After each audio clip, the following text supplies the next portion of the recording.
सध्या राजगुरुनगर नगरपरिषद निवडणुकीत धक्कादायक प्रकार समोर आलाय।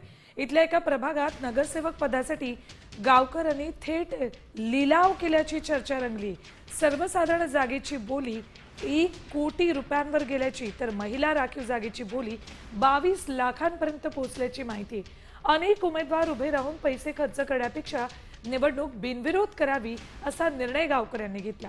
मात्र त्यासाठी लिलावाचा मार्ग स्वीकारत ज्या उमेदवारांना जास्त बोली लावली त्याला इतरांनी पाठिंबा देत अर्ज मागे घ्यावेत असा अजब नियम ठरवल्याने राजकीय वर्तुळात प्रचंड खळबळ उडाली।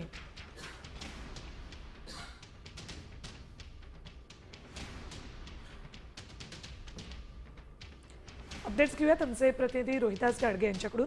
रोहिदास, अत्यंत धक्कादायक म्हणावं लागेल हे, इतक्या मोठ्या प्रमाणात बोली लागते।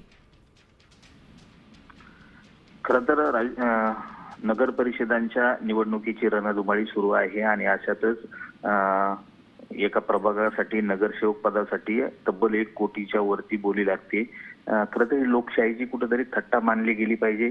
राजगुरुनगर शहरात ही दुसरी टर्मची नगर परिषदेची निवडणूक होते आणि पुण्यासारख्या सुसंस्कृत शहरामध्ये जर अशा पद्धतीने लोकशाहीच्याच या निवडणुकीला जर बोली लागत असेल तर धक्कादायक बाब म्हणावं लागेल। मात्र यामध्ये गावकीने एकत्र येत हा निलाव बोलला गेल्याची एक चर्चा आहे आणि हे जे पैसे आहेत हे जमा झाल्यानंतर गावाची सुधारणा असेल, मंदिर असेल, सार्वजनिक इमारत असेल यावर खर्च करण्यात येण्याचा दावा तिथं केला जातोय। मात्र ह्या सगळ्या प्रक्रिया आता माघारीनंतर स्पष्ट होतील कुठल्या प्रभागामध्ये ही बोली लागली होती आणि खरंच या बोलीतून हा एवढा तब्बल पैसा कोण नगरसेवक देणार होता हे पाहणं महत्त्वाचं ठरणार आहे। अगदी बरोबर। आपल्याला आठवत असेल, मला आठवतंय 5-6 वर्षापूर्वी सरपंच पदासाठी एका गावात 2 कोटींची बोली लागली होती।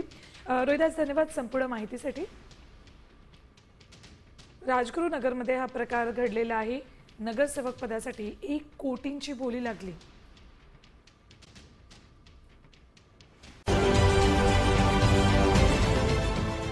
देश विदेशातील प्रत्येक घडामोडींचे लाईव्ह अपडेट मिळवण्यासाठी आता साम टीव्हीच्या सर्व सोशल मीडिया प्लॅटफॉर्मला लाईक, फॉलो आणि सबस्क्राईब करा। तसंच सर्व नोटिफिकेशनसाठी बेल आयकॉन प्रेस करायला विसरू नका।